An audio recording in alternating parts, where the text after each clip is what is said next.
করে নবীর শিক্ষা দেওয়া সেই কথা পাঠ করিবা, এরপরে তুমি পবিত্রতা অর্জন করিয়া নবীর সুন্নতের মাধ্যমে তোমার জীবনটাকে শুরু করে দিবা।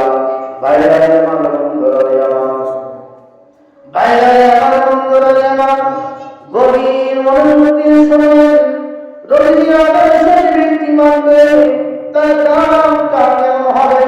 নবীর আদর্শের কথা, নবীর আদর্শের কথা, নবীর সুন্নাত পালনের কথা। বন্ধুরা আমার, যে ব্যক্তি নবীর ধারাবাহিকভাবে নবীর আদর্শগুলো মানতে থাকবে, ঘুম থেকে ওঠার পরে নবীর আদর্শকে ফলো করবে, নবীর সুন্নাতকে ফলো করবে, মানবে, পবিত্রতা অর্জন করবে, চেষ্টা করবে, এরপরে নবীর আদর্শকে স্মরণ করবে।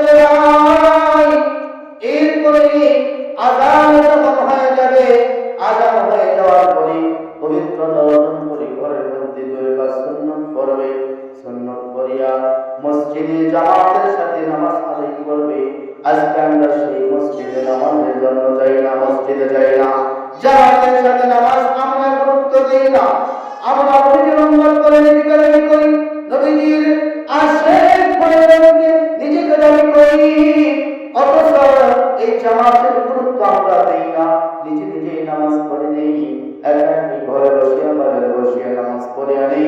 ও ভাই ও বন্ধু, আমি নিজেকে যতই নবীর উম্মত বলে দাবি করি না কেন, যতক্ষণ পর্যন্ত আমি জামাতের সাথে নামাজ আদায় না করব, ততক্ষণ পর্যন্ত আমি নবীজির খাঁটি উম্মত হতে পারব না। তাই আমার বন্ধুরা আমার, জামাতের সাথে নামাজ আদায় এটি এমন একটি গুরুত্বপূর্ণ নবীজি পাক সাল্লাল্লাহু আলাইহি ওয়াসাল্লাম বলে দিয়েছেন। ও রহমতকারী, শোনো শোনো শোনো, জামাতের সাথে নামাজ আদায় করবা। আমার মনে চায় কিছু সংখ্যক যুবককে আদেশ করি, তারা যেন শুকনা লাকড়ি গুলো জড়ো করে স্তূপ করে। আমি ওই যুবকদেরকে দাঁড়িয়ে সেই বাড়িতে যাই, যেই বাড়িতে পুরুষ মানুষ আযান শোনার পরেও যারা ঘরে বসিয়া একাকি নামাজ পড়ে জামাতে ছাড়া, আমি তাদের বাড়িতে যাইয়া তাদের বাড়ি ঘরগুলা জ্বালাইয়া দেই। জোরে জোরে বলেন নাউযুবিল্লাহ। মুসলমান বান্দা ভাইরা আমার, গভীর মনোযোগ দিয়ে শুনেন, নবীর উম্মত হয়েছি, নবীর আশেক আমরা হয়েছি, অথচ জামাতের সাথে নামাজ পড়ি না। বলি কেমন আশেক হইলাম, কেমন উম্মত হইলাম? নবীজি এই আদর্শকে মানলাম না, নবীজির আদর্শকে গুরুত্ব দিলাম না।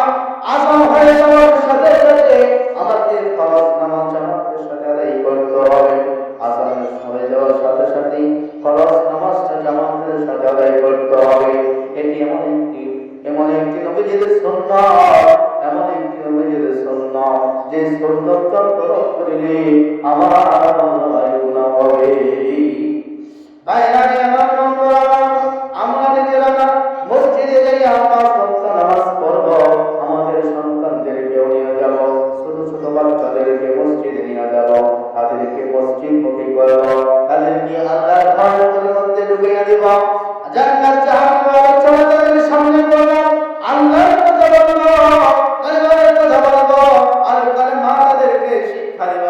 হায় আমার বন্ধুরা, এই কালিমা যদি তাদেরকে শিক্ষা দেওয়া হয়, এই কালিমা যদি তাদেরকে শুরুতে শিক্ষা দেওয়া হয়, যে শিশু বাচ্চার প্রথম শব্দটা হবে কালিমা দিয়া, আর বলার সময় যার শেষ কথা হবে কালিমা, আর প্রথম কথা হবে কালিমা।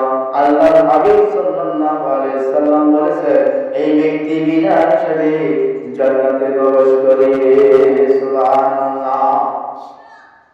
তাই আমাদের বাচ্চারা যখন, আমাদের সন্তানরা যখন কথা বলা শুরু করে দিবে, তাদেরকে আমরা প্রথমে কালিমা শিক্ষা দিব, আল্লাহকে চিনাবো, নবীকে চিনাবো, নবীর আদর্শকে শিক্ষা দিব, তাদেরকে সালাম শিক্ষা দিব, তাদেরকে নবীর দরুদ শরীফ শিক্ষা দিব, নবীর মহব্বত তাদের অন্তরের মধ্যে ঢুকিয়ে দিব। বাবা, নবীর আদর্শ যদি তাদের মধ্যে নিতে পারি, বন্ধুরা আমার, আল্লাহর হাবিব সাল্লাল্লাহু আলাইহি ওয়াসাল্লাম বলেন, কোন উম্মত